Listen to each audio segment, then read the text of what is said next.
अस्सलाम वालेकुम सर।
अस्सलाम वालेकुम।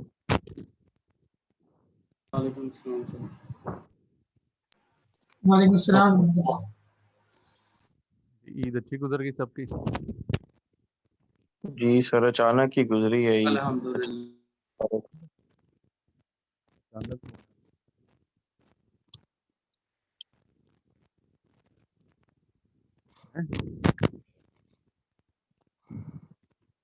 इतनी लंबी छुट्टियां हुई हैं, मजा आया फिर? सर बहुत मजा आया। सर जब इत्तेकाफ से उठाने घर वाले 1 बजे आए थे ना तो बहुत मजा आया था। सो रहे थे हम। तो आप बैठे हैं इत्तेकाफ? कौन कौन बैठा है इत्तेकाफ पे? मैं बैठा हूँ। मैं बैठा हूँ। फरूक और अनाद और बाकी अरकम नहीं बैठा है इत्तेकाफ? नहीं सर, मेरी तबीयत बहुत खराब हो गई थी। अच्छा, क्या हो गया? सर वो सांस आना बंद हो गई थी लास्ट टाइम। ओहो, तो कोरोना तो नहीं हो गया था? नहीं, वो काफी गंदा इन्फेक्शन हो गया था, फिर ड्रिप्स वगैरह लगी। अच्छा, अभी ठीक है? जी अब अल्हम्दुलिल्लाह ठीक है। चलो शुक्र अल्लाह का। अच्छा, तो अनाद हमारी भी दुआएं की हैं कि बस अपनी करता रहे। नहीं नहीं सर, जरूर किए हैं सर। अपनी अच्छा क्यों सर, सबके लिए किए हैं अल्हम्दुलिल्लाह सर। अच्छा, माशाल्लाह, वेरी गुड। तो ये कैमरा ऑन करके दिखाओ, है कौन ये बंदा अनाद? फरूख का तो हमें पता है। सर ये शक्ल अभी सूरत बहुत बिगड़ी हुई है। अच्छा, चल जा जरा, मुंह शूं धो के आ, कंघी शंगी करके आ, फिर दिखा हमें। सर मैं दिखा देता हूँ, ऐसे करके कोई मसला नहीं है सर। अच्छा, सही। चलो जी, बड़ा नूरानी हो गया तू, दाढ़ी शाड़ी तेरी बढ़ गई है सारी। बस सर, दरअसल बाहर डिनर निकले थे, इत्तेकाफ से पहले कोविड हो गया था सर। अच्छा तो 20-25 दिन सर, फिर मैं इधर ही अपने गांव चला गया था क्वारंटाइन होना। अच्छा अच्छा, गाँव कौन सा है तुम्हारा? सर अब तो वो शहर बन चुके, बेसिकली समड़े आला सर। हम्म, सही। चलो गुड। भी ऐसा करेंगे, अब वापस आ जाएं काम की तरफ। कितना ये सेमेस्टर कब खत्म हो रहा है हमारा? सर आज सीएन कंप्यूटर नेटवर्क के सर बता रहे थे कि जो हमारे फाइनल्स है वो फर्स्ट वीक या सेकंड वीक ऑफ जुलाई में एक्सपेक्टेड है। तो इसका मतलब यही हुआ कि 6 हफ्ते तकरीबन रहेगा। जी सर। 6 हफ्ते रह गए हैं, तो हमारे पास लगभग 12 लेक्चर हैं, तो काफ़ी सारा काम हमारा है। तो अब आपने पूरे पोटेंशियल और ज़ोर से काम करना है। आप लोग ऐसा करें कि सारे लोग एक एक प्रोजेक्ट भी ले लें, अपना अपना, कोई जो जो जो जिस जिस आइडिया पे भी काम करना चाहता है। ये अब हमने क्लासिफिकेशन भी पढ़ ली है, मतलब बेसिक्स तो आपको समझ आ गई हैं इसकी। रिग्रेशन भी पढ़ ली है। तो कोई नेचुरल लैंग्वेज का प्रोजेक्ट या कोई से फॉर इंस्टेंस डाटा प्रिडिक्शन का, कोई अगर रिग्रेशन से रिलेटेड प्रोजेक्ट लेना है, प्रॉफिट प्रिडिक्ट करने का या कोई इस तरह की सैलरी प्रिडिक्ट करने का, जिस तरह से हमने किया काम, तो कोई एक छोटा सा प्रोजेक्ट लें जिसमें कि आप इन एल्गोरिदम्स को, जो कि ये डिफरेंट रिग्रेशन और क्लासिफिकेशन के हमने पढ़े हैं, इनको अप्लाई करें। तो आगे चल के अभी हमने क्लस्टरिंग भी पढ़नी है, और इंशाल्लाह हम कोशिश करेंगे कि रीइंफोर्समेंट लर्निंग को भी पढ़ें। तो जितना कुछ हमने पढ़ा है वो उस प्रोजेक्ट पे में फिर आप इम्प्लीमेंट करते जाएं। तो एक ऐसा करें कि आप लोग नेक्स्ट क्लास तक सारे लोग अपने प्रोजेक्ट का एक 1 पेजर प्रपोजल वो सबमिट करें। सर तो इंडिविजुअली ये प्रोजेक्ट होगा? इंडिविजुअली करें, हर बंदा इंडिविजुअली करे। ये कोई उस तरह के कोई ख़ास फ्रंट एंड की तो इसकी ज़रूरत नहीं है। इसको हमने मेनली बैक एंड को सामने रखते हुए इस चीज़ को इम्प्लीमेंट करना है, जिसका फ्रंट एंड से मुराद ये है कि मुझे कोई यूज़र इंटरफेस में मैं इंटरेस्टेड नहीं हूँ इतना। मैं इंटरेस्टेड इस चीज़ में हूँ कि आप प्रॉब्लम को, कोई भी प्रॉब्लम है उससे रेलेवेंट डाटा सेट ढूंढें, उस डाटा सेट के ऊपर जो अप्रोप्रिएट अप्रोचेज है मशीन लर्निंग की, depending upon the nature of the data और नेचर ऑफ द प्रॉब्लम, वो आप अप्लाई करें, उसकी प्रॉपर प्री प्रोसेसिंग करें, उसकी फिर अप्रोचेस को कंपैरेटिव एनालिसिस उसका करें। तो ये मैं चाहूँगा दैट जो जिस नोयत का प्रॉब्लम है उसके मुताबिक ही आप अप्रोचेस को सेलेक्ट करें। मतलब there should be a reason कि why you are using these approaches for to solve the problem, number one. And number two is के उन अप्रोचेस का के जो रिज़ल्ट्स आ रहे हैं, रिज़ल्ट्स का आप कंपैरेटिव एनालिसिस कैसे करते हैं। तो ये मैं चाहूँगा कि आप लोग काम करें। जिस तरह टेक्स्ट में अगर आप देखें तो उसमें सेंटिमेंट एनालिसिस एक चीज़ है, जिसमें कि आप कहते हैं कि रकम, ये जो हमारे रिव्यूज़ आते हैं डिफरेंट चीज़ों के, उसमें आप कह सकते हैं कि ये पॉजिटिव रिव्यू है, ये नेगेटिव रिव्यू है, ये न्यूट्रल रिव्यू है। तो उसके लिए फिर आपको ऑलरेडी डाटा सेट चाहिए होता है। ठीक हो गया? तो उस डाटा सेट को आप ट्रेनिंग और टेस्ट में स्प्लिट करते हैं, जिस तरह हम अभी तक करते हैं, और फिर उसकी बुनियाद पे आप मशीन लर्निंग के एल्गोरिदम्स को अप्लाई करते हैं। तो टेक्स्ट के ये भाई हमारे क्लासिफिकेशन अप्रोचेस जो हैं वो कोशिश करते हैं हम अगले 1 से 2 लेक्चर्स में इनको हम वाइंड अप करें। तो फिर हम कुछ लेक्चर्स टेक्स्ट क्लासिफिकेशन के ऊपर करेंगे, जिसमें हम अभी तो हमने नंबर्स के हिसाब से प्री प्रोसेसिंग पढ़ी है, फिर हम टेक्स्ट की प्री प्रोसेसिंग भी पढ़ लेंगे। तो टेक्स्ट की प्री प्रोसेसिंग करने से आपको ये काफ़ी सारे जो है ना जहन खुल जाएगा कि कैसे करना है, टेक्स्ट की प्री प्रोसेसिंग कैसे करनी है। इसलिए ये बात मैं इसलिए कह रहा हूँ कि जो आपने आइडियाज़ अभी सोचने हैं, जिसके ऊपर आप काम करना चाहते हैं, उसमें आपने परेशान नहीं होना कि टेक्स्ट आ गया तो हम क्या करेंगे। अभी तक हम नंबर से खेल रहे हैं ना, हमने ऑब्वियसली ये जो रिग्रेशन है इसमें तो बात ही नंबर्स की होती है, इसमें तो टेक्स्ट का असर कोई काम नहीं है। लेकिन जो क्लासिफिकेशन है इसमें भी अभी जो हम काम कर रहे हैं वो हम यही कर रहे हैं कि एक बंदा सैलरी और एज और इसकी बुनियाद पे हमारी जो केस स्टडी एग्जांपल है जिसको लेके हम पढ़ रहे हैं वो यही है कि उसमें नंबर्स ही हैं और नंबर्स के कॉरेस्पॉन्डिंग आगे एक क्लास है कि वो बंदा परचेज करेगा या नहीं करेगा। तो टेक्स्ट में ये होगा कि आपके पास सेंटेंसेस लिखे हैं, तो सेंटेंसेस लिखे हुए सेंटेंसेस को आपने देखना है और उसकी बुनियाद पे फैसला करना है कि ये पॉजिटिव है, नेगेटिव है, न्यूट्रल है। इसी तरह एक प्रॉब्लम क्या हो सकता है कि टेक्स्ट लिखा हुआ है और उस टेक्स्ट को आपने ये बताना है कि ये किसी मेल ने ये टेक्स्ट लिखा हुआ है या फीमेल ने लिखा हुआ है। इसी तरह प्लेजरिज्म डिटेक्शन का काम जो है वो भी टेक्स्ट क्लासिफिकेशन में ही आता है कि आप टेक्स्ट आपके सामने है और पोटेंशियल कैंडिडेट डॉक्यूमेंट्स भी आपके सामने हैं, तो उनको सामने रखते हुए आपने ये बताना है कि ये प्लेजराइज टेक्स्ट है या नहीं है। तो इस तरह से टेक्स्ट की कई सारी डिफरेंट मैनिफेस्टेशंस है क्लासिफिकेशन के पॉइंट ऑफ व्यू से। बाकी फिर वो क्लस्टरिंग भी आ जाता है, जिस तरह आगे चल के हम क्लस्टरिंग पढ़ेंगे। तो क्लस्टरिंग में क्या होता है कि हम जो जिस तरह न्यूज़ है तो न्यूज़ की क्लस्टरिंग की जा सकती है, ये अनसुपरवाइज की कैटेगरी में ये जो आ रही है। तो न्यूज़ को क्लस्टर करना, कस्टमर्स को क्लस्टर करना कि लाइकवाइज कस्टमर्स को इकट्ठा करना या लाइकवाइज न्यूज़ को इकट्ठा करना, ये जो चीज़ें हैं ये क्लस्टरिंग में फॉल करती हैं।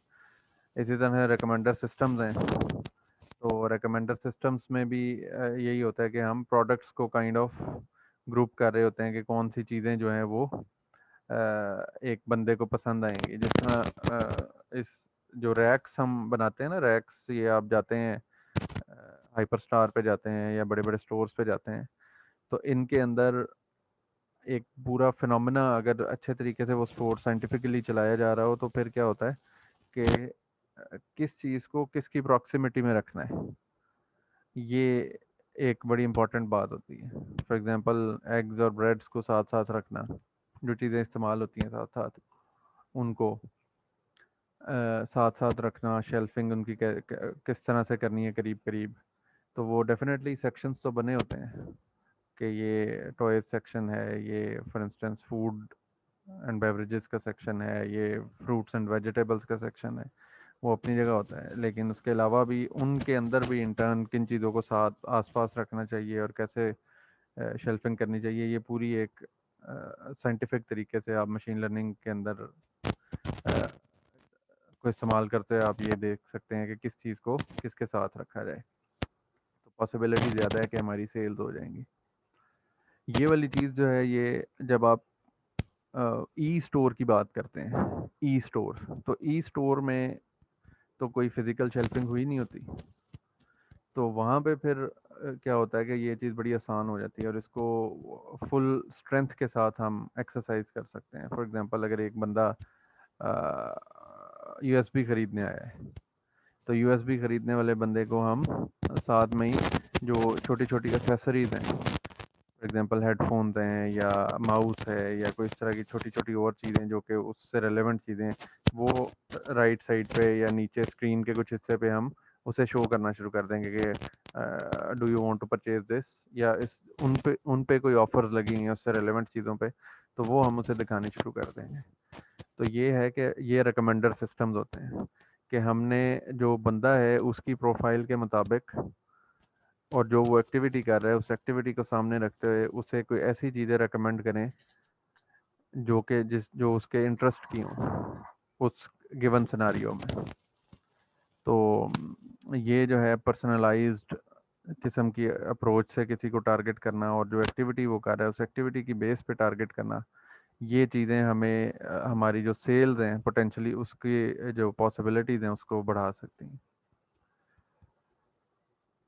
और लास्टली रीइंफोर्समेंट लर्निंग है जो गेम्स वगैरह में यूज़ होती है, जिसमें टिक टैक टो है, जो जो ये होती है ना आमने सामने बैठ के खेलने वाली गेम्स, उनके अंदर या जो जो भी सिनारियो है एक गेम का सिनारियो, उस सिनारियो के अंदर फिर हम जो कंप्यूटर ने क्या करना है और बंदे ने क्या करना है, अगर मतलब इस तरह का जिसमें भी आपके पास गेम में एनिमी हो और आप हों, उसमें फिर रीइंफोर्समेंट लर्निंग वाली जो पॉसिबिलिटीज़ हैं वो हम चलाते हैं कि हमने अपना जो ऐसी मूव आगे चलनी है, चेस हो गई, कि जिससे कि हम अपना जो जीतने के चांसेस हैं वो बढ़ा लें और दूसरे बंदे के हारने के चांसेस को बढ़ा लें। तो ये चीज़ जो है ये रीइंफोर्समेंट लर्निंग में फॉल करती है। तो इनमें से ये चीज़ आपको इसलिए बता रहा हूँ कि जो आप प्रोजेक्ट इनमें से जो भी चूज़ करना चाहते हैं वो आप ज़हन खुला रखते हुए प्रोजेक्ट को चूज़ करें। तो ये हम अभी तक इस पोर्शन पे हैं। पोर्शन हमारा आज के अलावा शायद 2 लेक्चर्स और लगेंगे और हम इसको मेनली कंप्लीट कर लेंगे और फिर 1 से 2 लेक्चर्स हम टेक्स्ट क्लासिफिकेशन पे भी लगाएंगे। तो हमारे 3 से 4 लेक्चर्स जो हैं वो इस पोर्शन में मज़ीद लगेंगे, फिर हम इधर आएंगे और क्विकली कुछ क्लस्टरिंग सर की आप अप्रोचेस। स्क्रीन शेयर कर रहे हैं? स्क्रीन नहीं शेयर हो रही? नहीं हो रही है सर।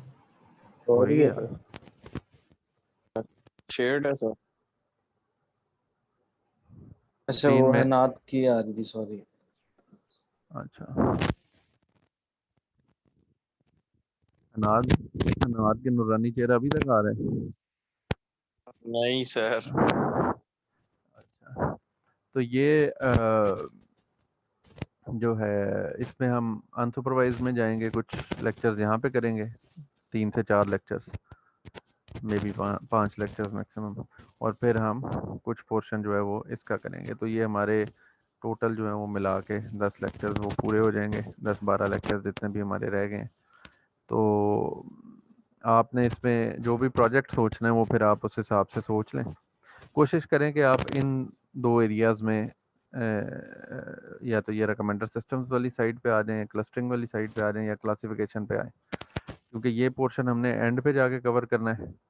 तो अगर कोई मोटिवेटेड इनफ है और आप में से कोई चाहता है कि वो इस एरिया में काम करे तो मैं मना नहीं करूँगा, लेकिन ये है कि चूंकि इसको हम हमारा वो जो फ्लो है पढ़ने का उसमें ये वाला पोर्शन एंड पे आएगा, तो आपका जो प्रोजेक्ट के इम्प्लीमेंटेशन लेवल डिटेल्स हैं उसमें आपको थोड़ा सा वेट करना पड़ेगा, या मैं आप जो इसमें काम करना चाहता है उससे मैं पहले कुछ मटेरियल शेयर कर दूंगा, रिलेवेंट मटेरियल, तो आप इस पर भी काम शुरू कर सकते हैं। तो आई डोंट से कि इस पर आप ना काम करें, लेकिन ये है कि इन दोनों पे काम करना मेजॉरिटी ऑफ द क्लास के लिए निस्बतन आसान हो जाएगा। क्लियर है? Yes sir.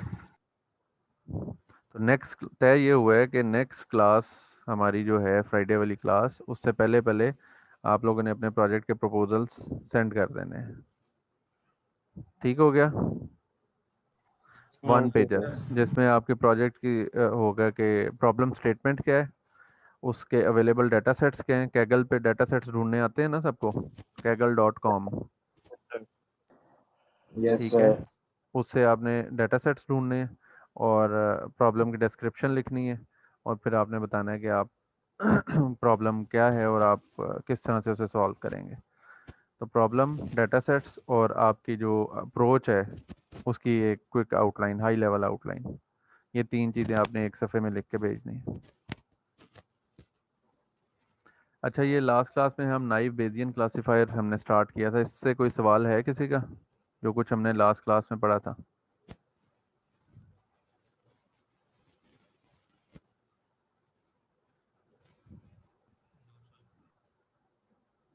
ये क्या है, कौन समझाएगा, ये क्या लिखा हुआ है इस ये वाला एक्स क्या है, वॉक्स क्या है?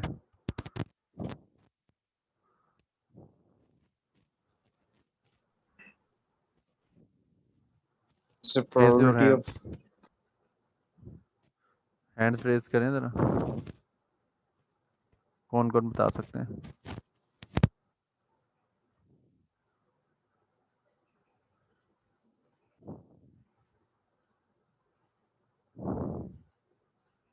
जी दाऊद बताएं।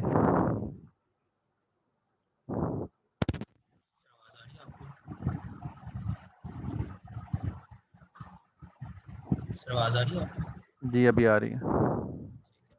सर इसमें हम प्रोबेबिलिटी इस्तेमाल करते हैं 9p क्लासीफायर में। बेसिकली ये जो हमने जो प्रोबेबिलिटी और आगे पैरेंथेसिस के अंदर वाक्स और फिर ये लिखा हुआ एक्स, इसमें एक्स जो हमारे पास है वो कंडीशन को करता है रिप्रेजेंट, और जो वाक्स है वो हमारे पास इवेंट को रिप्रेजेंट करता है। और इसके इसका इसके क्या फॉर मतलब है? फॉर एग्जांपल अगर हम वो जो हमने पिछली क्लास में पढ़ा था, अगर हम रेंचेस की बात ही कर लें तो उसमें रेंचेस बन रहे थे और कुछ उसमें डिफेक्टेड थे, और वो एक मशीन ए से बन रहा था और कुछ मशीन बी से बन रहे थे। हाँ तो इसमें कंडीशन हमारे पास एक्स है, और कंडीशन ये है कि वो मशीन ए या मशीन बी से बन रहे हैं, और इवेंट ये है कि हमारे पास जो ब्रांचेज हैं वो प्रोड्यूस हो रहे हैं। और इसके बाद इसमें ये फार्मूले था में कि वो जाके खराब रेंच है या सही रेंच है, ठीक सही है है ना? जी, ओके जी सर। वो और ये बात हो जाएगी हमारे पास कि रेंच जो है वो ख़राब है और वो प्रोड्यूस से मशीन ए से हुआ है या मशीन बी से हुआ है, तो इसको फिर इस चीज़ को हम क्या करते हैं, हम कंडीशनल प्रोबेबिलिटी के ऊपर मैप करते हैं, ठीक है? यस तो सर। जैसा कि ये चीज़ है कि मशीन 2 से ये जो इस बार के बाद जो चीज़ लिखी होती है ये होती है कंडीशन, ठीक है? इसका मतलब है कि वो मशीन 2 से प्रोड्यूस हुआ हुआ रेंच है और ये है कि वो डिफेक्टिव है। तो इस चीज़ का लेफ्ट हैंड साइड का मतलब क्या है कि क्या प्रोबेबिलिटी है कि एक डिफेक्टिव रेंच मशीन 2 से प्रोड्यूस हुआ है। इसका मतलब ये हुआ कि मशीन 1 से प्रोड्यूस हुए रेंच का हमारे साथ कोई मामला नहीं है, सिर्फ मशीन 2 से प्रोड्यूस हुए रेंचेस में से कितने डिफेक्टिव हैं, ये चीज़ हमें पता लग जाए तो ये हमारी प्रोबेबिलिटी निकल आएगी कि मशीन 2 से डिफेक्टिव रेंच प्रोड्यूस होने का क्या पॉसिबिलिटी है। इसका एक सबसे ये एक तो ये है ना बेस थ्योरम के थ्रू, लेकिन एक और तरीका क्या है कि आप एक बंदे को बैठा दें, उसे कहें कि भाई ऐसा करो कि बैठ जाओ इधर, 10 दिन तुमने बैठना है और मशीन 2 जितने भी रेंच प्रोड्यूस करी जा रही है वो गिनी जाओ, उनमें से जो डिफेक्टिव हैं वो भी गिनी जाओ। तो इसका आंसर जो इन द एंड निकलेगा वो ये निकलेगा कि number of defective pieces divided by total number of pieces produced by machine 2। Defective pieces भी जो मशीन 2 से निकले हैं, मशीन 1 वाले नहीं। Number of defective pieces produced by machine 2 divided by total number of pieces produced by machine 2।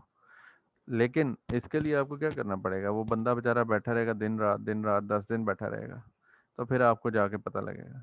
तो उसकी बजाय अगर हमारे पास कुछ डाटा और स्टैट्स होते हैं तो उन स्टैट्स की मदद से फिर हम इन चीज़ों को कैलकुलेट करने की कोशिश करते हैं। जैसा कि ये कुछ स्टैट्स थे कि मशीन 1 इतने रेंचेस प्रोड्यूस करती है पर आवर, मशीन 2 इतने। तो अब यहाँ से हमें ये पता लग गया कि मशीन अगर 8 घंटे दिन में काम करती है तो इसका मतलब है कि 240 रेंचेस जो हैं वो मशीन 1 एक दिन में प्रोड्यूस कर देगी और 160 मशीन 2 प्रोड्यूस कर देगी।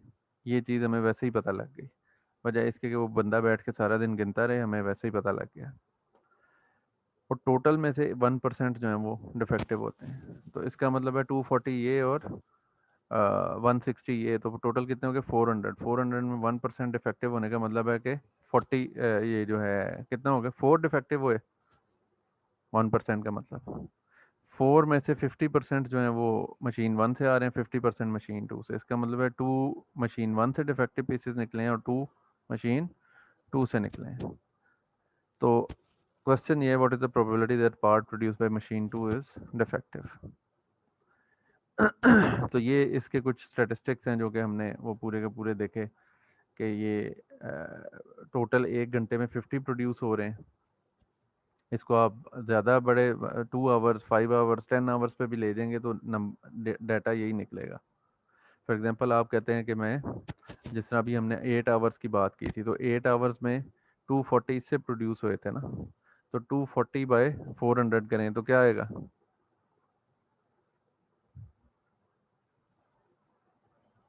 अगेन वो 30 बाय 50 आ जाएगा ना।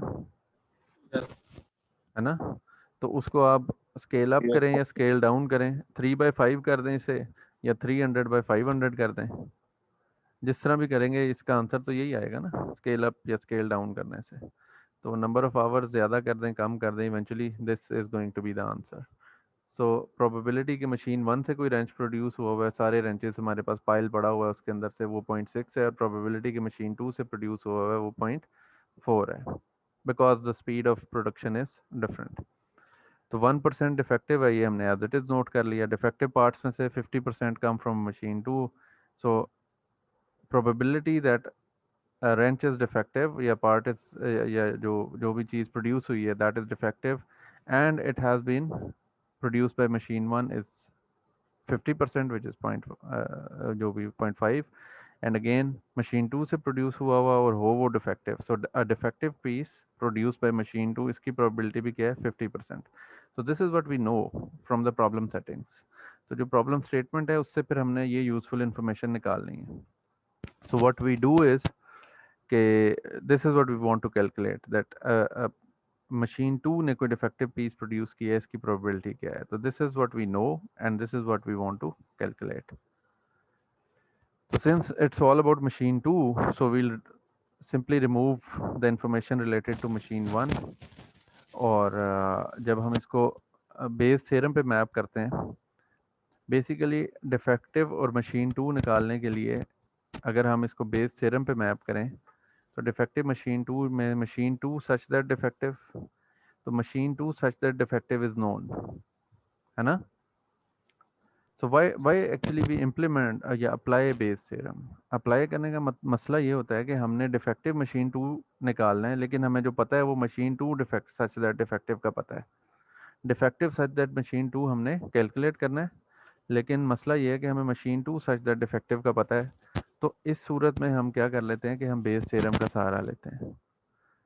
तो इसमें ये चीज़ कैलकुलेट करनी थी, राइट अवे हो नहीं सकती, इसका हमें पता है, तो ये वाली चीज़ को हम इस्तेमाल करते हुए कोशिश करते हैं कि हम ये निकाल लें। तो इसमें फिर क्या होता है, machine 2 defective into P defective, P defective भी हमें पता है, probability of being of a part कि वो डिफेक्टिव हो जाए वो 1% है, and then probability that a part has been produced by machine 2, ये भी हमें पता है।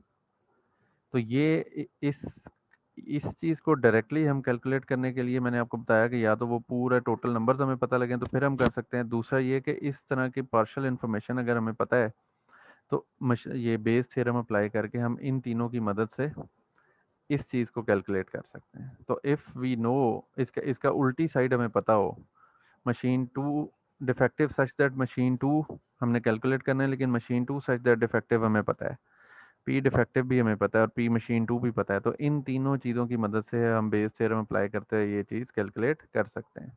तो आपको ये समझ आइए कि इसको अप्लाई कब करते हैं, जब हमें उल्टी वाली चीज़ पता हो, defective machine 2 such that machine 2 निकालना है, लेकिन मशीन 2 सच दैट डिफेक्टिव हमें पता है। तो उस सूरत में Bayes theorem is the best choice के हम उसकी मदद से इसको कैलकुलेट कर लेते हैं। तो अब ये चीज़ें तो हमें स्ट्रेट अवे पता है, 1%, 50% और 0.4, ठीक है। तो इन्हीं चीज़ों को हम 1%, 50% और 0.4 को अप्लाई किया और 0.0125 निकला है। और यही चीज़ जो है ये हम अगर वो उस तरह से करें कि 1000 रंचेज अगर प्रोड्यूस होते हैं तो 400 मशीन 2 से आएंगे, 1% डिफेक्टिव होते हैं, 50% मशीन 2 से आए हैं, तो 5 मशीन 2 से आए हैं, तो इनमें से 1% डिफेक्टिव आए ना, तो 10 डिफेक्टिव आए, तो उसमें से आधे मशीन 2 से आएंगे तो वो 5 है, तो 5/400 जो मैंने आपको कहा था कि डिफेक्टिव पीसेस में से कितने मशीन 2 से, मशीन 2 ने टोटल कितने प्रोड्यूस किए हैं और उनमें से डिफेक्टिव कितने हैं। तो ये वाली चीज़ असल में हमने कैलकुलेट करनी थी, जो लास्ट लाइन है। तो ये लास्ट लाइन भी 1.25% और ये भी 1.25%, so effectively it's going to be the same thing, but this is an easier way to calculate it with high level information, right? अच्छा, ये बेस थ्योरम को हम ऑब्वियसली सारे के सारे क्लासिफिकेशन एल्गोरिथम्स को हम टेक्स्ट वगैरह पे भी अप्लाई करते हैं। तो टेक्स्ट पे अप्लाई करने के लिए फिर क्या चीज़ें हम देख रहे होते हैं। फॉर एग्जांपल हम के ईमेल स्पैम है या नहीं है। आप देखते हैं कि हर एक के जीमेल के स्पैम का फोल्डर बना होता है, यस सर। है ना।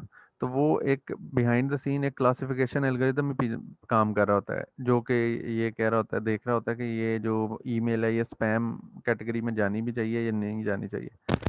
और मेजॉरिटी ऑफ द टाइम हम वो ठीक काम कर रहा होता है। सम टाइम्स हम एक बंदा कहता है यार मैंने तुझे मेल भेजी थी, हम उसे कहते हैं कब तूने भेजी है, तो हम उसे कहते हैं यार मैं तो 2 दफ़ा भेज चुका हूँ तुझे ईमेल, तुम जवाब नहीं दे रहे। तो फिर हम कहते हैं अच्छा स्पैम चेक करो, तो स्पैम में देखते हैं तो वाकई मेल स्पैम में पड़ी होती है और सचमुच ही 2 दफ़ा आई होती है। तो उस सूरत में फिर क्या हो रहा होता है, वो क्यों जाती है स्पैम में?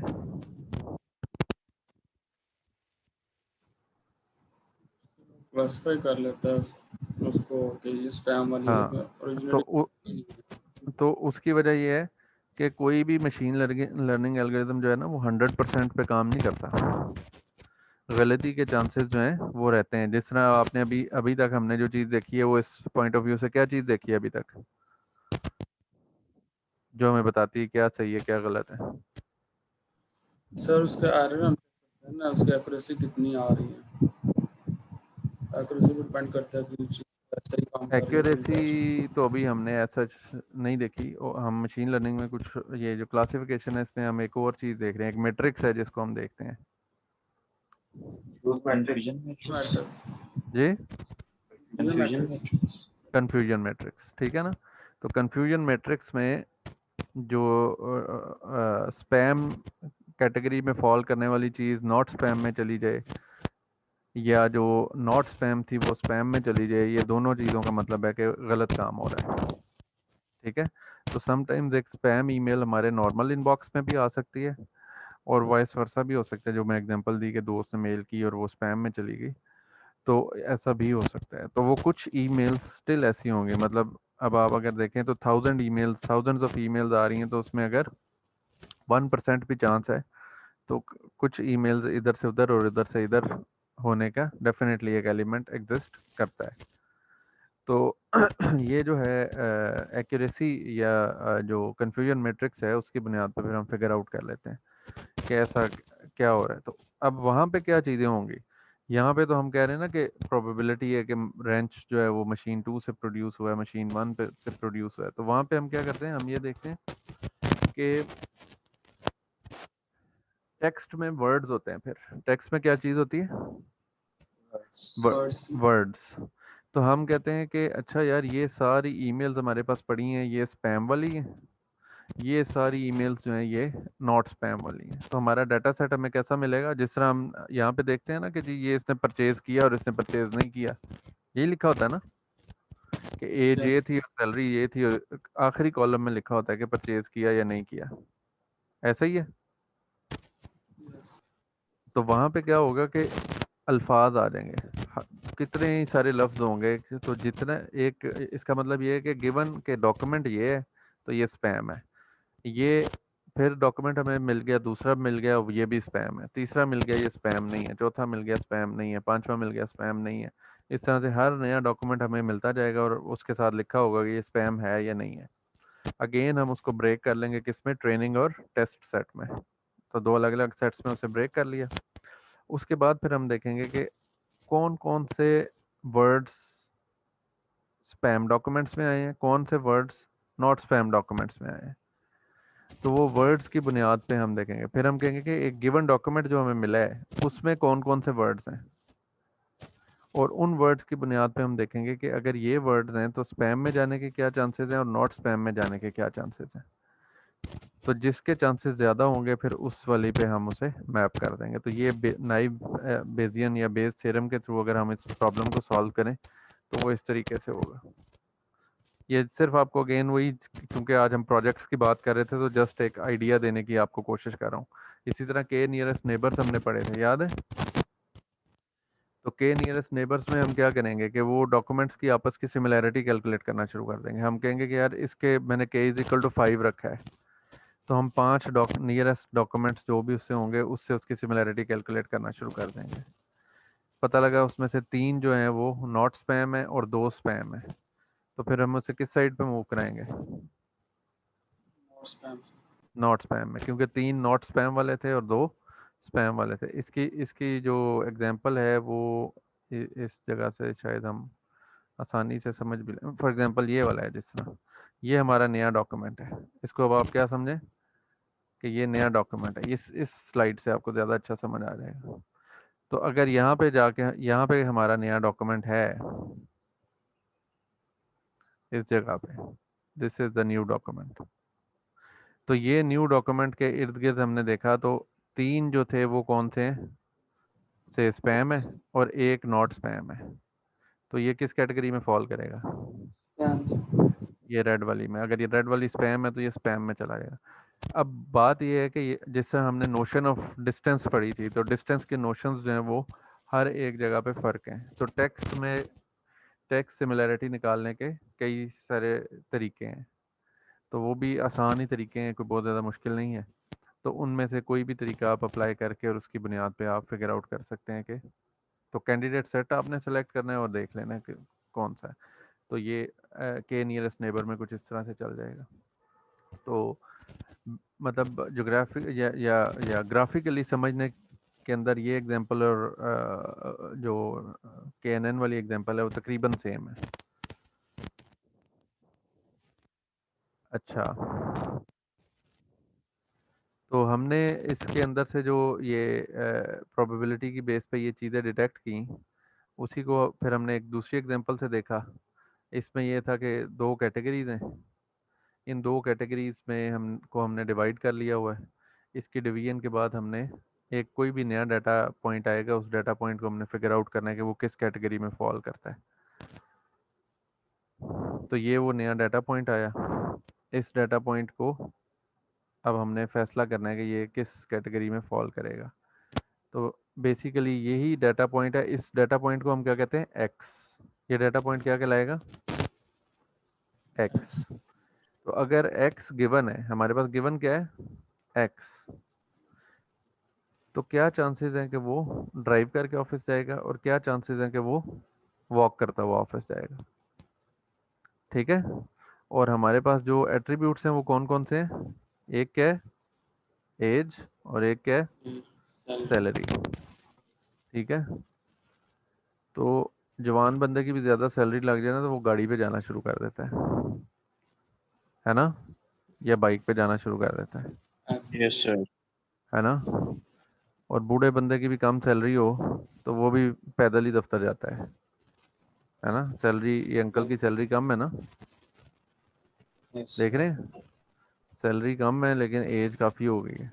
तो ये वाले अंकल जो हैं ये ऑफिस जो है वो पैदल ही जा रहे हैं, और ये वाले भाई जो हैं, एज कम है, सैलरी ज्यादा, जा गाड़ी पे रहे। है ना, यस सेंस बनता सर। है ना इस बात का। Yes sir. तो ये इस तरह से, अब ये इन अंकल की एज बहुत ज़्यादा है और नोट भी अच्छे छाप रहे हैं, तो ये गाड़ी पे ही जा रहे हैं। तो this is what it says, right. तो इसमें जब भी कोई एक नया वो एलिमेंट आएगा, उस एलिमेंट को फिर हमने इन डाटा पॉइंट्स के मुताबिक देखना है। सो द थिंग इज कि this is X. Now let's go to the next slide. This is what I asked for, कि ये क्या है, कौन एक्सप्लेन कर सकता है। And hardly 2 people raise their hands from the whole class. So this is what you need to understand, that this thing is x, what we know is x. So given, this is given, ये नया element हमें given है ना, कि यार ये पकड़ो और मुझे बताओ, this is, we are given this thing and we are being asked whether he would walk or would he drive to the office. So this is what we need to know. So what is given, given is this data point, है ना. Yes sir. So this is it, given x, what is the probability that x walks to the office. Given x, what is the probability that x drives to the office. तो अगर drive क्या करेंगे तो क्या कहेंगे, p drives such that same x, है ना. Yes sir.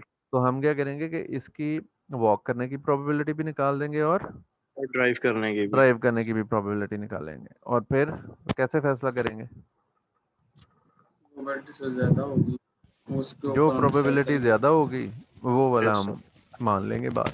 मान लेंगे। ठीक हो गया। तो ये अब हमें x गिवन है और वॉक की प्रोबेबिलिटी निकालनी है। तो अब हम x सच दैट वॉक्स और multiplied by probability of walks and probability of X, ये हमने निकालनी है। सो सबसे आसान चीज़ इसमें से ये वाली है, प्रोबेबिलिटी वॉक्स। ये सारे डाटा एलिमेंट्स हमारे पास गिवन है except this grey one. Grey one तो अभी आया ना, तो ये ग्रीन और रेड्स की बेस पे हम प्रोबेबिलिटी ऑफ वॉक भी निकाल सकते हैं, प्रोबेबिलिटी ऑफ ड्राइव भी निकाल सकते हैं। तो ये 20 ग्रीन है और 10 रेड है, तो वॉक करने की प्रोबेबिलिटी क्या आएगी? टोटल में से कितने वॉक कर रहे हैं ये उसकी प्रोबेबिलिटी होगी। 30/10 है। 10 ओवर 30/10 30, 10 ओवर 30, 30 ओवर 10 नहीं, 10/30 और सर ड्राइव की 20/30। ठीक हो गया ना। तो ये चीज़ तो सबसे आसान है इसमें से कैलकुलेट करनी।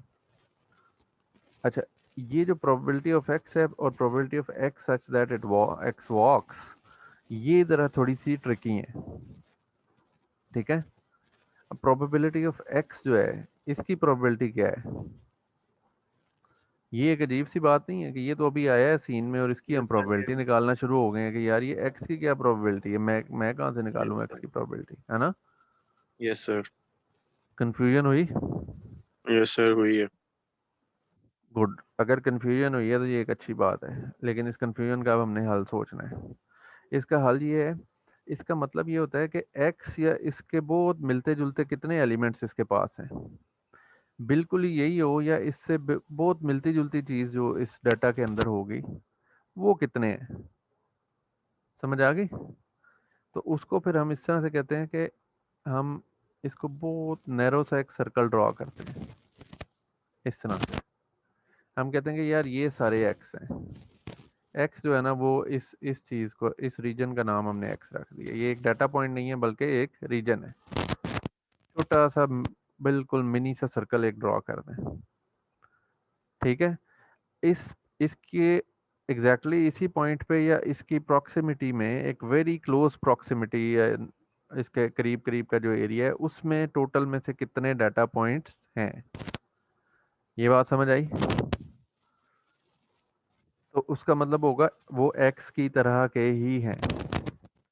जिस तरह हम कहते हैं कि यार जिस तरह वो नेबर्स की नोशन ही है मोर और लेस, लेकिन पॉइंट इज दिस, यहाँ पे जोर इस बात पे है कि data points which are almost like x, this is what you need to understand, data points which are almost like x। जिस तरह हम क्या बात करते हैं, हम कहते हैं कि यार एक लड़का है जिसकी हाइट 5 फीट 10 इंचेस है, उसका जीपीए जो है वो 3.4 है और उसकी एज जो है वो 19 है।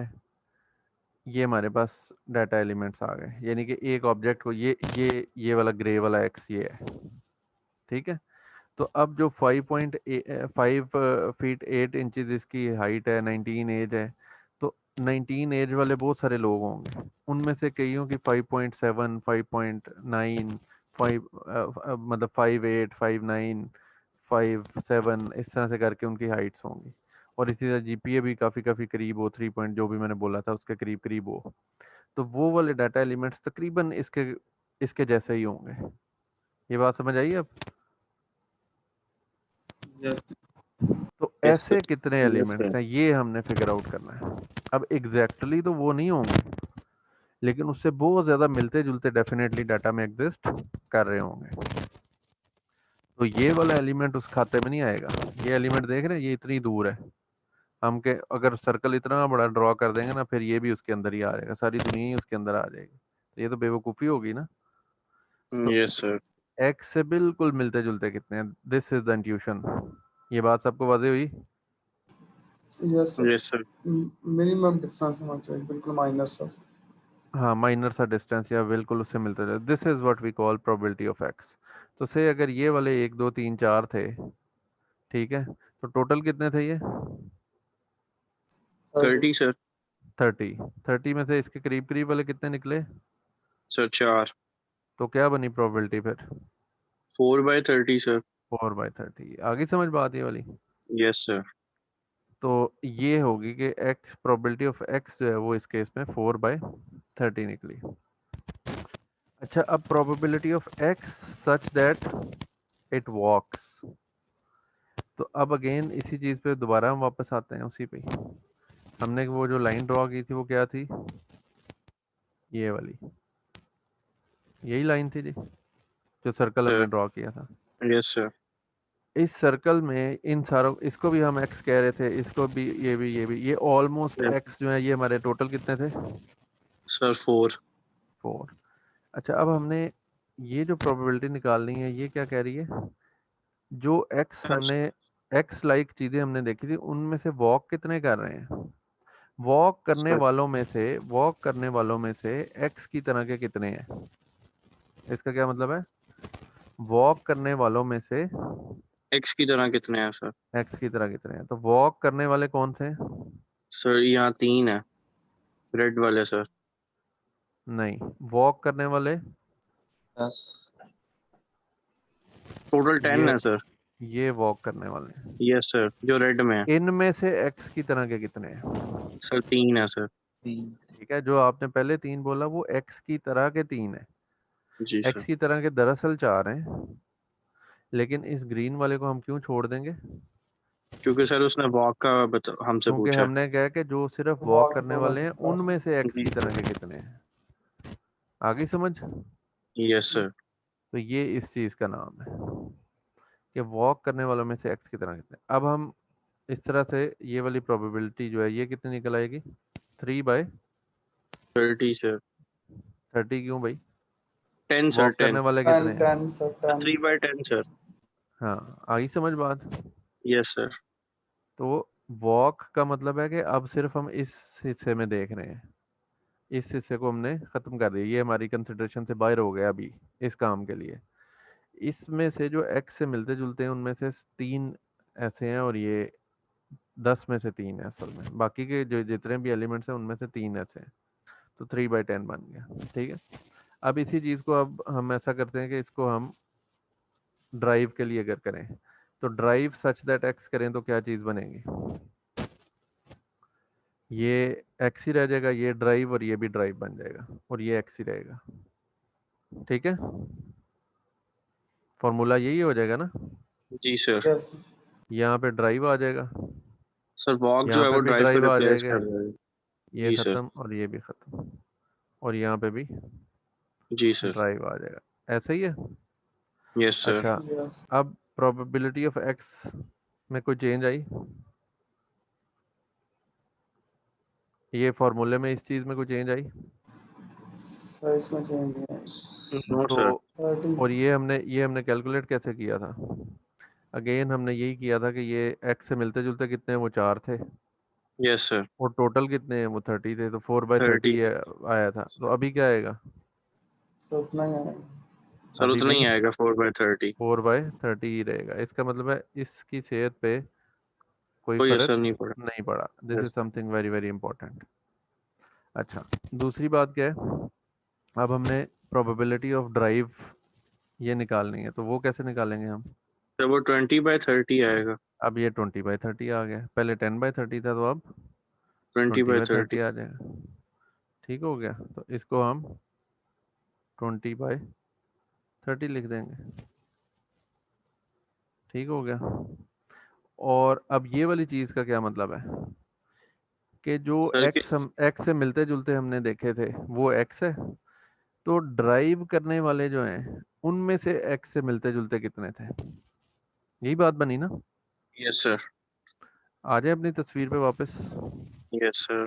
तो ड्राइव करने वालों में से x से मिलते जुलते कितने थे, कितने सर निकले जी। सिर्फ एक। एक है सर। तो ड्राइव करने वाले कितने हैं?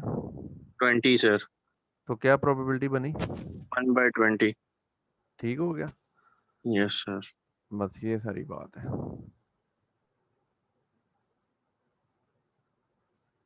ठीक है, तो अगर मैं कलर चेंज करूं तो ये 20/30 था, तो वॉक के लिए क्या था ये सर 10 बाय 10/30।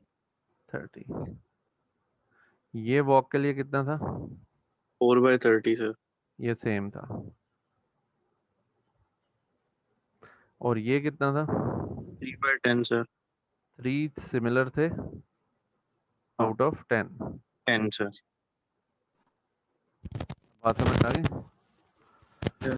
तो इन नंबर्स को हम मल्टीप्लाई और डिवाइड करेंगे और हमारे पास आंसर्स आ जाएंगे। उन आंसर्स में से हम देखेंगे ज़्यादा कौन सा है और उसकी बुनियाद पे फिर हम डिसीजन ले लेंगे। इसको हम कहते हैं प्रायर प्रोबेबिलिटी, कि हमें पता है कि वॉक करने वाले टोटल में से वॉक करने वाले कितने हैं। या जब हम कहते हैं, अगर डॉक्यूमेंट्स की बात करें तो हम कहें स्पैम डॉक्यूमेंट्स कितने हैं, तो हमारे पास एक या 10,000 डॉक्यूमेंट्स थे, 10,000 में से 2,000 डॉक्यूमेंट स्पैम थे, तो 2,000 बाई 10,000 20%, ठीक है ना, ये बन जाएगी। ये बात समझ आई है? Hello, yes sir. जी सर। तो इस तरीके से ये हमें पता लग जाएगा। ये जो प्रोबेबिलिटी ऑफ एक्स है, इसको भी हम थोड़ी देर के लिए रोकते हैं। और ये जो probability of x such that spam है, तो ये एक्स का मतलब है कि जो डॉक्यूमेंट है उससे मिलते जुलते कितने डॉक्यूमेंट्स हैं और उनके स्पैम होने के क्या चांसेस हैं, तो ये इस चीज़ का नाम है। ठीक है, एक्स से बिल्कुल मिलते जुलते डॉक्यूमेंट्स स्पैम में कितने हैं और एक्स से मिलते जुलते डॉक्यूमेंट्स नॉट स्पैम में कितने हैं। ठीक है, और नॉट स्पैम की क्या प्रोबेबिलिटी है, तो इस तरीके से हम आइडेंटिफाई कर सकते हैं। तो this is called prior probability, this is called posterior probability. ये मार्जिनल लाइक्लीहुड है कि एक्स के उस जो भी मार्जिन हमने दिया एक्स को, उसके अंदर अंदर रहते हुए कितने एलिमेंट्स जो हैं वो ओवरऑल एलिमेंट्स के अंदर से एक्स से रिलेटेड है। और ये लाइक्लीहुड है कि जो हम प्रोबेबिलिटी इस वक्त कैलकुलेट करने की कोशिश कर रहे हैं जिस भी कैटेगरी के साथ मिला के, तो उस कैटेगरी के अंदर फॉल करने के एक्स के क्या चांसेस हैं। ठीक हो गया? Yes sir. अच्छा, इससे रिलेटेड वही बात जो भी हम कर रहे थे कि जब हमें ये पता लग जाता है कि दोनों प्रोबेबिलिटीज़ हम निकाल लेते हैं, तो हमने ये 0.25 निकाल ली, तो हमने वॉक सच दैट एक्स और ड्राइव सच दैट एक्स दोनों निकालेंगे। ये वॉक वाली जो थी वो 0.75 आई थी, ड्राइव वाली जो है वो 0.25 आई थी, तो इनमें से जो ज़्यादा होगी उसको हम असाइन कर देंगे। ये बात समझ आ गई सबको? Yes sir. अगर 3 कैटेगरीज हों तो फिर हम तीसरी को भी कर देंगे। फॉर एग्जांपल पब्लिक ट्रांसपोर्ट भी आ जाता है, वॉक्स, ड्राइव्स, पब्लिक ट्रांसपोर्ट। फिर ऑब्वियसली हमारे पास जो डाटा पॉइंट्स होंगे वो भी 3 कलर्स में डिवाइड हुए होंगे, है ना। इस वक्त 2 थे तो 2 में ही वो डिवाइड हुए हैं, तो फिर हम उन तीनों के लिहाज से अलग अलग अलग कैलकुलेट करेंगे। समझ में आ गई ये बात? Yes sir. यस तो जो प्रोबेबिलिटी ज़्यादा है वो क्लास हम उसे असाइन कर देंगे। तो इसको फिर हमने, ये पहले ग्रे था, अब हमने इसे क्या कर दिया, रेड। ये ग्रीन और रेड की बजाय में से किसी एक में से जाना था, तो वो ज़्यादा चांसेस ये हैं कि ये रेड वाले हिसाब में जाएगा।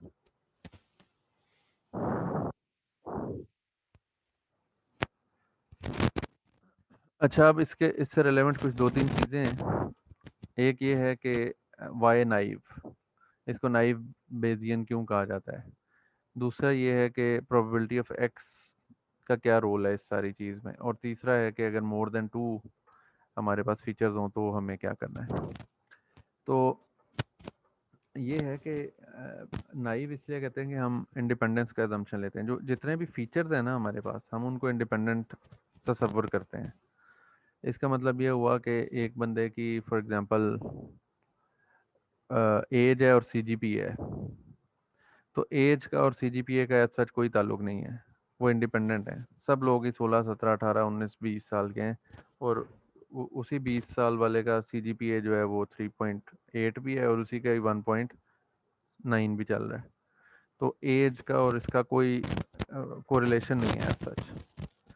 लेकिन समटाइम्स ऐसा होता है कि कोरिलेशन होता भी है, जैसे एज और सैलरी है, तो उसमें कुछ ना कुछ हद तक कोरिलेशन एग्जिस्ट कर भी रहा होता है कि जैसे जैसे एज बढ़ती है वैसे वैसे सैलरी भी बढ़ रही होती है।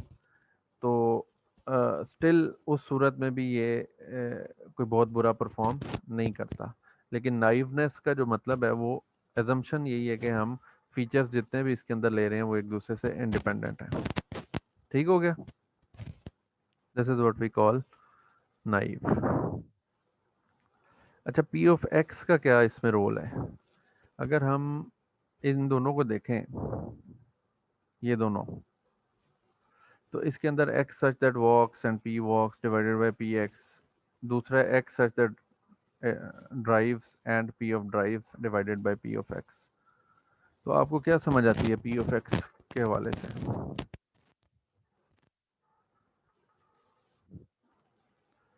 हमारे पास वैल्यूज क्या आ रही थी? इसकी आ रही थी 0.75 0.75 और इसकी क्या वैल्यू आ रही थी? 0.2। 0.25, है ना? में से सर यस सर। हमने इसकी फेवर में फैसला किया से ये जो पी ऑफ एक्स था ये हमारे पास क्या आया था? 4/30 आया था ना यस सर, 4/30। दोनों के केसेस में, जी सर। विच इज, ये क्या बनता है तकरीबन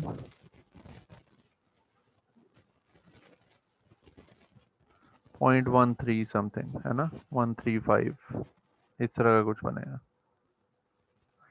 इसका मतलब है कोई फैक्टर था x, ये x नहीं लिखता मैं यहाँ पे ताकि x इससे कंफ्यूजन ना हो जाए। कोई भी वैल्यू a कैलकुलेट हुई हुई थी, उस a वैल्यू को हमने 0.135 जो कि 4/30 है उससे डिवाइड किया, तो हमारे पास क्या वैल्यू आ गई? 0.75। और इस केस में कोई b वैल्यू कैलकुलेट हुई हुई थी और उसको हमने 0.135 से डिवाइड किया, है ना, और हमारे पास क्या आंसर आ गया? 0.25 सर। 0.25। यही बात बनी होगी ना कि यस सर। कोई ए, ये इस सारे को मैं कह रहा हूँ कि ये ए है और इस सारे को क्या कह रहा हूँ? ये क्या है?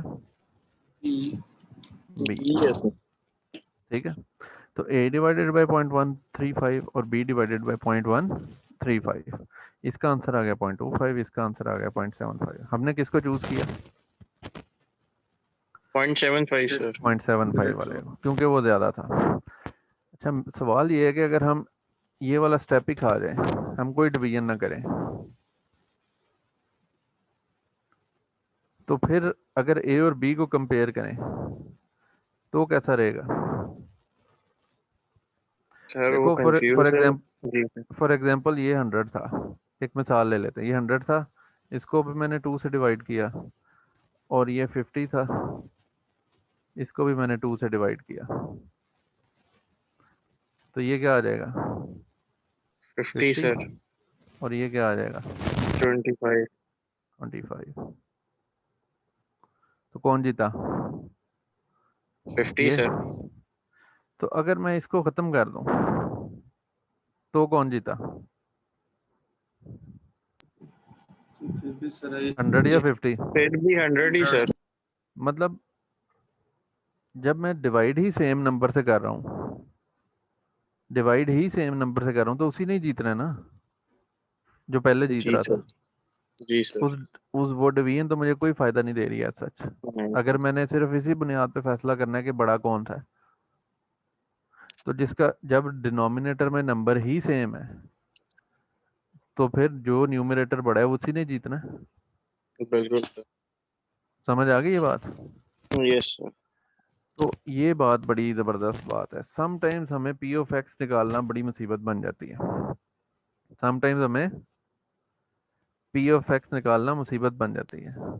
तो आप पी ऑफ एक्स को वैसे ही छुट्टी करा दें। क्या करें? पी ऑफ एक्स की कराएं छुट्टी छुट्टी। सर। छुट्टी करा दी, यस सर। ऊपर वाला एक्सप्रेशन कैलकुलेट करें। ये भी हमें पता होता है और ये भी पता होता है, स्पैम कितने हैं, नॉट स्पैम कितने हैं, टोटल में से पता लग गया। वॉक कितने कर रहे थे टोटल में से, ड्राइव कितने कर रहे थे टोटल में से, पॉजिटिव सेंटीमेंट वाले कितने थे टोटल में से, नेगेटिव सेंटीमेंट वाले कितने थे टोटल में से। यही है ना ये। और P yes sir. X such that drive, तो ये वाली चीज़ जो है ये हम निकाल सकते हैं। और ये वाली, अगर ये दो चीज़ें गिवन है और ये वाली गिवन नहीं है, पी ऑफ एक्स हमें नहीं पता लग रही कि क्या है, तो अगर ये और ये गिवन है तो फिर भी हम नाइब बेजियन को इजीली अप्लाई कर सकते हैं। फ़र्क ये है कि अगर हमें बड़ी कोई ज़ोर से प्रोबेबिलिटी निकालनी है, एग्जैक्ट प्रोबेबिलिटी, तो फिर तो हमें इसका पता होना चाहिए। और अगर हमने सिर्फ क्लासीफाई करना है कि वो इस क्लास में फॉल करेगा या इस क्लास में, तो दिस डजंट रियली मैटर। समझ आ गई? यस मकसद सर। 0.75 हासिल करना है या मकसद क्लासीफाई करना है?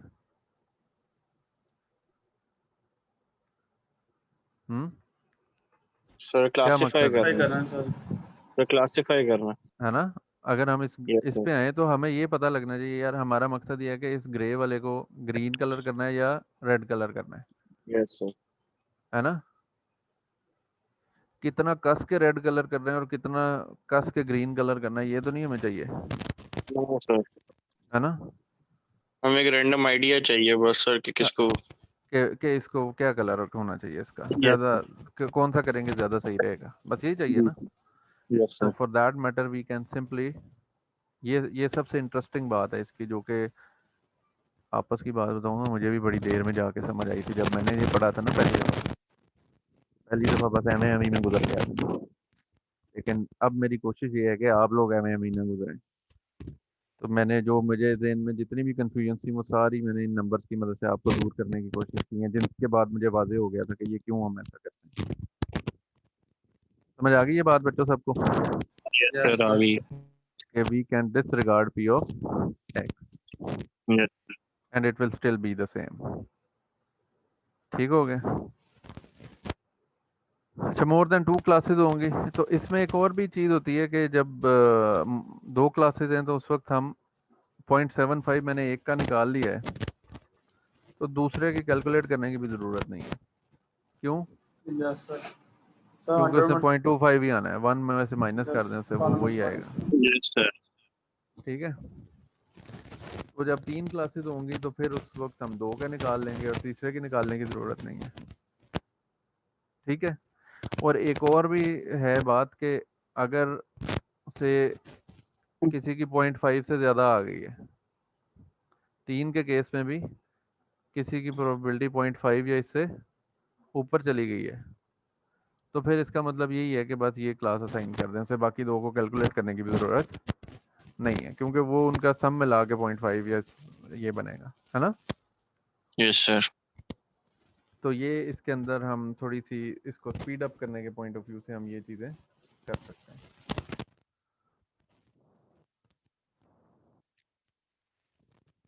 अच्छा, ये अब इसका कोड आ गया जनाब। कोड अब मैं वो ये मेरे अभी वो कुछ अगेन नहीं चल रहा, आज भी मैंने भी चलाया था, हाँ चल तो गया वैसे। चलो खैर, अभी टाइम थोड़ा रह गया, इसी पे डिस्कस कर लेते हैं। कोड मैं इसलिए अब वो आपको दिखा दिखा के स्लाइड पे ही चला देता हूँ क्योंकि you know it how to run it. ठीक है, कोड आपसे शेयर कर देता हूँ। So these are the 3 lines which have been changed. Again, it's all about identifying which library do I need to incorporate for a given classifier. That's it. ठीक है? तो interestingly ये गाउसियन नाइव बेस जो है, इसके ये जो class हमने इंपोर्ट की है, इसके कोई पैरामीटर्स नहीं है। ये तो बड़ी मज़ेदार बात होगी। और then we again have that fit function. तो as a matter of fact हमें 3 भी क्या 2 लाइनें चेंज करनी होती हैं। We need to import the appropriate class and उसकी मदद से उसका एक ऑब्जेक्ट हमने बना लेना है क्लासिफायर, और उस क्लासिफायर का जो फिट का जो हमारा फंक्शन है, ये अगेन वही होता है। तो this is what we have done. Again वही हमने हमारी वही स्टैंडर्ड एग्जांपल है जिसको हम यूज़ कर रहे हैं। प्री प्रोसेसिंग में हमने उसी तरह उसके जो अप्रोप्रिएट कॉलम्स हैं उनको एक्स और वाई में डिवाइड कर दिया है और ट्रेन टेस्ट स्प्लिट कर दिया 25% रख के। 400 थे ये, तो 100 टेस्ट में चले गए, 300 ट्रेनिंग में चले गए। और ये प्री प्रोसेसिंग हमने की, स्केलिंग करने की ज़रूरत क्यों थी? इस एग्जांपल में हम क्यों स्केलिंग कर रहे हैं कि एक एट्रीब्यूट क्या है हमारा, सैलरी, और दूसरा क्या है, एज सर, तो दोनों की एज। स्केलिंग है। तो एज तो होती है 40 50 60 20 30 40 50 60, है ना? सॉरी अमूमन थाउजेंड्स में होती है। 20 से लेके 60 तक, और सैलरी थाउजेंड्स में होती है। तो उन दोनों को एक ही स्केल स्केल पे स्केल लेके आने के लिए वो -1 ये +3 से -3 के दरमियान ये कर रहा है, ये वाला स्केलर इन वैल्यूज़ को। तो वो इंडिपेंडेंटली सारों हर एट्रीब्यूट को कर देता है। तो उससे वो बेहतरीन चीज़ बन जाती है, जिससे कि कोई भी एट्रीब्यूट दूसरे को ओवरवेल्म नहीं करता. And then we classify it using our algorithm, we predict it, and we draw its confusion matrix out of y test and y predict. ठीक हो गया. और ये फिर हमारा वो फंक्शन है जो पीस ऑफ कोड है जिससे कि हम ट्रेनिंग सेट और टेस्ट सेट को की विजुलाइजेशन करते हैं. इसमें कोई इशू तो नहीं है ना किसी को? No sir. गुड हो गया. अच्छा, जब इसको रन किया गया तो रन करके ये कुछ सैम्पल एग्जांपल्स देखेंगे. इन सैम्पल एग्जांपल्स में फिर हमने ये देखा कि हमारे पास पहले जो 10 एग्जांपल्स हैं उनके अंदर से ये 9th वाला जो है ये मिस इंटरप्रेट हो रहा है. ठीक है, ये प्रिडिक्टेड में वो आ रहा है कि वो परचेज कर लेगा, लेकिन जो एक्चुअली वाई टेस्ट था उसमें वो कह रहा है कि वो परचेज नहीं करेगा. तो इस तरह से ओवरऑल जब हमने देखा पूरे 100 के 100 में से, तो ये कन्फ्यूजन मैट्रिक्स अगेन हमने जब ये प्रिंट किया इस कोड के थ्रू, तो 65 जिन्होंने परचेज नहीं की थी वो सही चले गए. इसको क्या कहते हैं? ट्रू पॉजिटिव, है ना. और 25 जिन्होंने परचेज की थी वो सही प्रिडिक्ट कर लिए गए. 3 लोग ऐसे थे जिन्होंने से परचेज नहीं की और करनी चाहिए थी, और इसी तरह 7 जो थे जिनको परचेज जो भी ये 1 को जो भी कह रहा है 0 1 जिस भी फॉर्म में इसने प्लॉट किया हुआ है, तो 3 यहाँ से गलत हो गए और 7 यहाँ से गलत हो गए. ठीक हो गया. तो ये ओवरऑल हमारे पास कन्फ्यूजन मैट्रिक्स प्लॉट हो रहा है जिसमें 10 गलती हैं और 90 जो है इंस्टेंसेस वो ठीक हैं. तो 90/100 एक्यूरेसी आ जाएगी, जिसको हम क्या कहेंगे? फरुख 90% एक्यूरेसी से कहेंगे. इस कन्फ्यूजन मैट्रिक्स की बुनियाद पे हम क्या कहेंगे? 90% एक्यूरेसी. ये जनाब इसका विजुलाइजेशन है. तो इस विजुलाइजेशन में अगर देखें तो ये अगेन ये बाउंड्री ड्रॉ करता है. अगर आपको याद हो, मैंने ये इसमें रखा भी है, ये लॉजिस्टिक रिग्रेशन जो है ना वो लीनियर में आती है. It draw the line. तो ये इसको देख के आपको बड़ी अच्छी अंडरस्टैंडिंग डेवलप होनी चाहिए कि ये जो रीजन इसने डिवाइड किए हैं, इस रीजन में अब आप देखेंगे ये इसने बड़े एक ब्यूटीफुल कर्व इसने जनरेट करने की कोशिश की है, जिस कर्व में ये अब देखो ना, इस तरह जब लाइन आएगी इस तरह वाली, तो उसमें ये बहुत सारे जो हैं ये इस रेड रीजन में जाना शुरू हो जाएंगे. स्ट्रेट लाइन के केस में अगर आप से इस तरह की स्ट्रेट लाइन ड्रॉ करते हैं तो स्ट्रेट लाइन में there is a good chance के जो रेड वाले हैं वो ग्रीन में और ग्रीन वाले रेड वाले रीजन में चले जाएं. तो ये वाला रीजन भी फिर जो इस वक्त ग्रीन नज़र आ रहा है ये क्या हो जाना था? रेड. लेकिन जो ऐसे कंटोर्स बनाने की सलाहियत रखते हैं जो क्लासिफिकेशन एल्गोरिथम्स, वो निस्बतन बेहतर होते हैं. तो इस तरह के जो बेहतर कंटोर्स या नॉन लीनियर किस्म के जिनकी अप्रोचेस होती हैं, उनके अंदर फिर जो दूसरा प्रॉब्लम आ जाता है वो कौन सा आता है? ओवर फिटिंग का आ जाता है. ओवर फिटिंग का क्या मतलब होगा? ओवर फिटिंग कुछ इस तरह की चीज़ होगी कि ये बड़ा ही ज़रूरत से ज़्यादा सियाना बन जाए. ठीक है, यानी कि ये इस तरह से करे कि ये ग्रीन है और ये आप देख रहे हैं ये ग्रीन वाला है, तो इस ग्रीन को कट कराए, फिर इधर से आए, फिर इधर से यूं जाने की कोशिश करे, फिर इधर से यूं जाने की, और इधर से फिर यूं जाके फिर यूं वापस आए, फिर यूं करे. ऐसे समझ रहे हैं? इधर से भी कहे मैंने यूं जाना है और फिर यूं आना है, कि कोई भी ग्रीन जो है वो इसमें ना रहे, इधर से भी यूं करके आए. ठीक है, और फिर यहाँ से यूं करके जाए, इस रेड को भी काबू करने की कोशिश करे और फिर ऐसे आए. तो ये वाली जो चीज़ होगी इस ये ओवर फिटिंग कहलाती है. सही है. तो उसका बेसिकली इफेक्टिवली मतलब ये होता है, ये अभी जब हम वो पढ़ेंगे ना डिसीजन ट्री और रैंडम फॉरेस्ट, वहाँ पे आपको डिसीजन ट्री में ये चीज़ और वाज़े तौर पे नज़र आएगी कि ओवर फिटिंग कैसे होती है. तो ये जो एल्गोरिथम है ये फिर अपने हिसाब से अप्रोप्रिएट लाइन जो एक नॉन लीनियर जो डिवीजन है रीजन की, उस तरह की हमें यहाँ पे ये दिखा रहा है. तो ये वाला जो इस वक्त आपको नज़र आ रहा है ये कौन सा है? ट्रेनिंग सेट के ऊपर ये बना हुआ है. ठीक है, तो आप ये देख रहे हैं इंटरेस्टिंगली कि ट्रेनिंग सेट के अंदर से भी कुछ इंस्टेंसेस मिस इंटरप्रेट हुए होते हैं.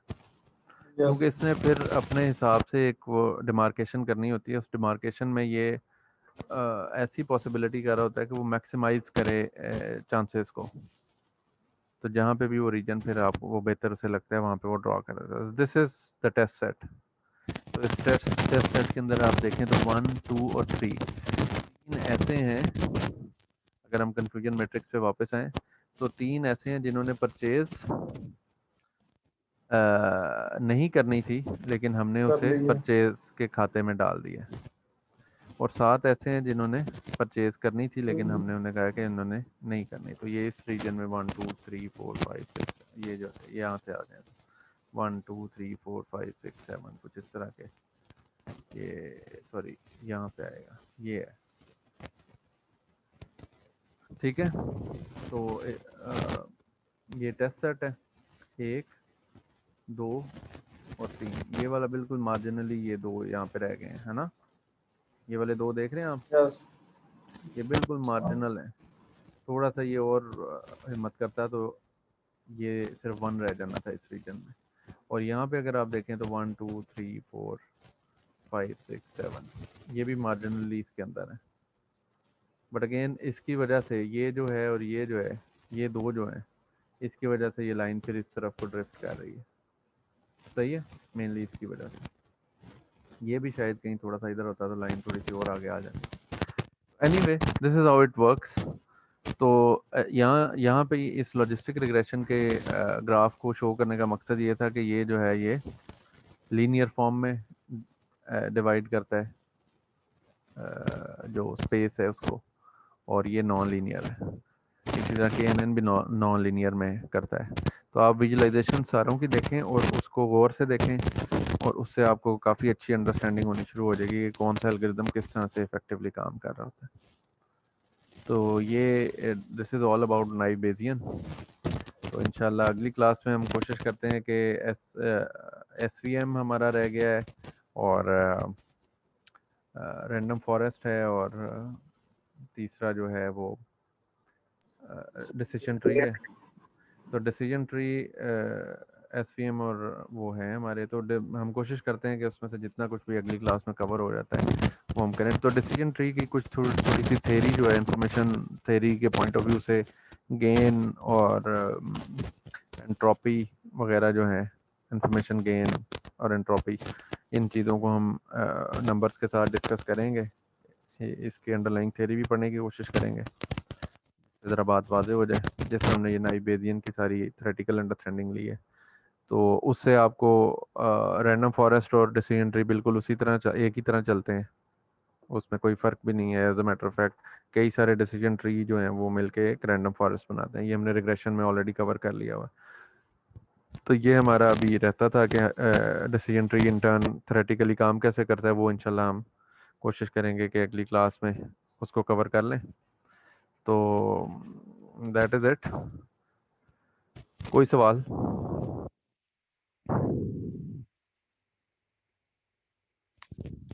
सर अगर आप साइबर सिक्योरिटी अपना प्लेटफॉर्म चूज करते हैं तो सर ये मशीन लर्निंग बेसिक है उसकी, या सर ये एक डिफरेंट फील्ड है? यार मशीन लर्निंग तो एक जनरल एप्लीकेशन वाली फील्ड है ना, जनरल एप्लीकेशन है। तो ये नहीं कहती कि मैं इस फील्ड में काम करूंगी और इस फील्ड में नहीं काम करूंगी, है ना। मतलब सर अगर आप डाटा एनालिटिक्स में मास्टर्स करते हैं अपना, तो उसमें फिर मशीन लर्निंग आएगी? देखो ना, डाटा अगर आपके पास सिक्योरिटी से रिलेटेड डाटा पड़ा हुआ है, फॉर एग्जांपल आप कहते हैं मैं बैंक में काम कर रहा हूँ और बैंक की सिक्योरिटी में काम कर रहा हूँ, और सिक्योरिटी में मैंने ये देखना है कि कोई फ्रॉडुलेंट ट्रांजैक्शन तो नहीं हो रही, ठीक है। एक है नेटवर्क की सिक्योरिटी, एक है कि डाटा की पॉइंट ऑफ व्यू से आपने सिक्योरिटी आइडेंटिफाई करनी है, ठीक है।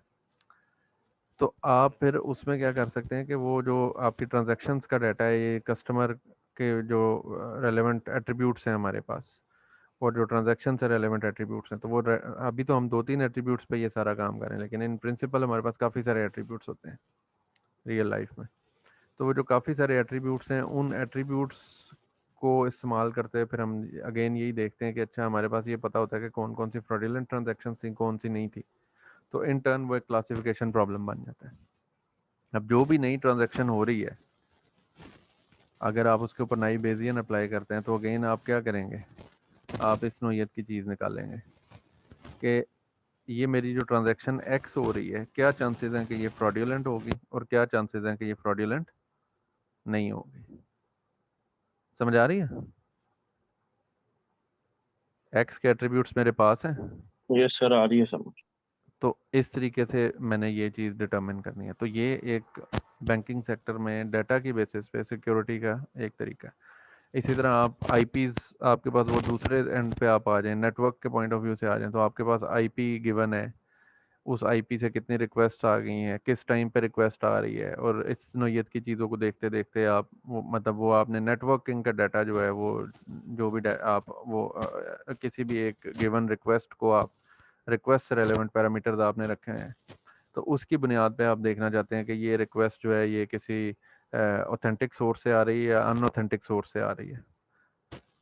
ठीक है, तो उसके ऊपर भी अगेन आप मशीन लर्निंग अप्लाई कर सकते हैं।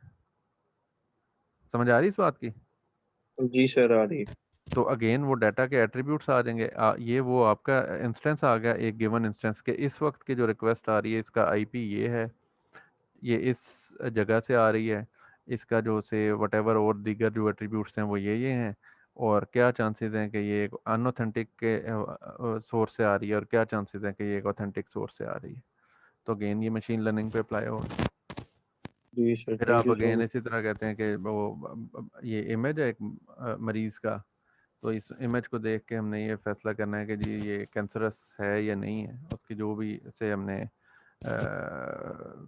कोई रेडियोलॉजी से रेलेवेंट कोई इमेज हमारे पास आ गया, तो इसी तरह पैथोलॉजी के जो ये टेस्ट आते हैं कि ब्लड टेस्ट कराते हैं ना हम, तो ब्लड टेस्ट जी की सर। बुनियाद पे हम ये फिगर आउट करने की कोशिश करें कि अच्छा इस बंदे को फलां बीमारी है या नहीं है, तो उसकी एज आ जाएगी, उसका जेंडर आ जाएगा, उसके टेस्ट के नॉर्मल वैल्यूज़, अब नॉर्मल वैल्यूज़, वो सारा कुछ आ जाएगा, उसकी बेसिस पे हम क्लासीफाई कर। तो ये अब नाई बेजियन ये तो नहीं कहेगा कि यार मैं नाई बेजियन हूँ, मैंने नहीं नेटवर्क पे अप्लाई होना, है ना। उसको यस तो सर। उसको तो एक ख़ास स्टैंडर्ड फॉर्मेट में डाटा चाहिए जिससे कि वो अपने आप को ट्रेन भी कर ले, तो उस ट्रेनिंग के बाद फिर वो आपको टेस्ट करके बता देगा कि मेरे ख्याल में ये आंसर आना चाहिए। सही है। तो अब इसमें क्या हो जाएगा कि से हम इस तरह की चीज़ कर सकते हैं कि फॉर एग्जांपल अगर प्रोबेबिलिटी 0.75 जिस तरह इस केस में आ गई, तो ये तो अच्छी खासी बड़ी प्रोबेबिलिटी है, तो हम उसको रेड मार्क कर देंगे। अगर से ट्रांजैक्शंस की बात करें, अगर प्रोबेबिलिटी आ रही है 0.6, तो फिर हम उसे ऑरेंज मार्क कर देंगे। ठीक है, फ्रॉडुलेंट और नॉन फ्रॉडुलेंट की अगर हम बात करें तो इस तरह से जितनी हाई प्रोबेबिलिटी आ जाएगी उतना हम उसे वो रेड में की तरफ ले जाते जाएं। जितनी लो आ रही है, मतलब मार्जिनली आ रही है, 0.52 आ रही है, इसका मतलब है कि वो सही के ज़ुमरे में भी ये आ रही है और गलत वाले में भी ये फॉल कर रही है, तो इट्स समवेयर इन बिटवीन। तो कोई ख़तरे की बात है तो सही, लेकिन इतनी भी नहीं है, तो उस हिसाब से आप उसे सेमी ऑटोमेटिक सिस्टम्स फिर हम बना देते हैं। समझ आ रही है इस बात की? प्रैक्टिकली फिर हम क्या करते हैं कि इसको जो प्रोबेबिलिटी हम कैलकुलेट कर रहे हैं या डिग्री ऑफ जो थ्रेट है उसको समहाउ हम इन नंबर से आइडेंटिफाई करने की कोशिश करते हैं और फिर उस तरह का इंटरफेस दे देते हैं कि कितना का अलर्ट करना है। कि अगर वो बहुत ज़्यादा वो है रेड वाली कैटेगरी में 0.75 एंड अबव है, तो फिर उसमें मैनुअल इंटरवेंशन मस्ट कर दें कि अब ये फ़ोन करके आप पूछें कि ये ट्रांजैक्शन आप ही कर रहे हैं या नहीं कर रहे हैं। लेकिन अगर 0.75 से कम है तो फिर आप उसको ये मार्क कर लें कि यार इसको एक दफ़ा अगर कुछ गड़बड़ होती है तो ये इन्हीं ट्रांजैक्शंस में से कोई ना कोई ज़्यादा चांसेस हैं कि गड़बड़ वाली होगी। तो वो फिर बिजनेस सेक्टर जो भी है वो अपने हिसाब से उसे हैंडल करता है। इसी तरह ये नेटवर्क्स और क्लाउड के अंदर जो है वो सर्विस प्रोविजन के पॉइंट ऑफ व्यू से कई सारी ऐसी चीज़ें होती हैं कि डाटा को सामने रखते हुए फिर वो सर्विसेज की इन्वोकेशन और उनकी इम्पोर्टेंस और वो सारी चीज़ें इसके अंदर से मशीन लर्निंग उस पर भी लोग अप्लाई कर रहे हैं। तो it is fairly generic, domain independent चीज़ है ये। Good question. ठीक है जी, फिर लेट्स कंक्लूड इट। आपको ये मैं डाटा शेयर कर देता हूँ। आपने अब करना ये है कि अगेन एक डाटा सेट ढूंढना है और उस अरकम अटेंडेंस लगा दी है। Yes sir. अटेंडेंस लेते रहे। अभी ये क्लास में स्ट्रेंथ थोड़ी है। एक दफ़ा मुझे ना एक्सेल की शीट में अटेंडेंस टॉपिक भी लिख लिया करें जो हम पढ़ रहे हैं ना जिस दिन, वो ठीक है सर। एक्सेल की शीट में टॉप पे वो टॉपिक लिख दें और उसके बाद फिर नीचे अटेंडेंस लगा दिया करें। ये अटेंडेंस में क्लास से शेयर भी कर दूंगा ईमेल में, बल्कि आप ही कर दें। ठीक है, मैं वो गूगल ठीक है, शीट्स बना देता हूँ। गूगल शीट बना के ना सबसे शेयर कर दें सही है ताकि, सर। और रीड ओनली करें ताकि ये जो है अपनी अटेंडेंस ठीक नहीं है। लगाते फिर। तो ये आप लोग देख लें और फिर बाद में कोई जो भी गड़बड़ होगी फिर आपने उस पर परेशानी का इजहार नहीं करना। मेक श्योर कि आप क्लास में आएँ और टाइमली से अटेंड करें। तो अब असाइनमेंट ये है कि आपने वो काम करना।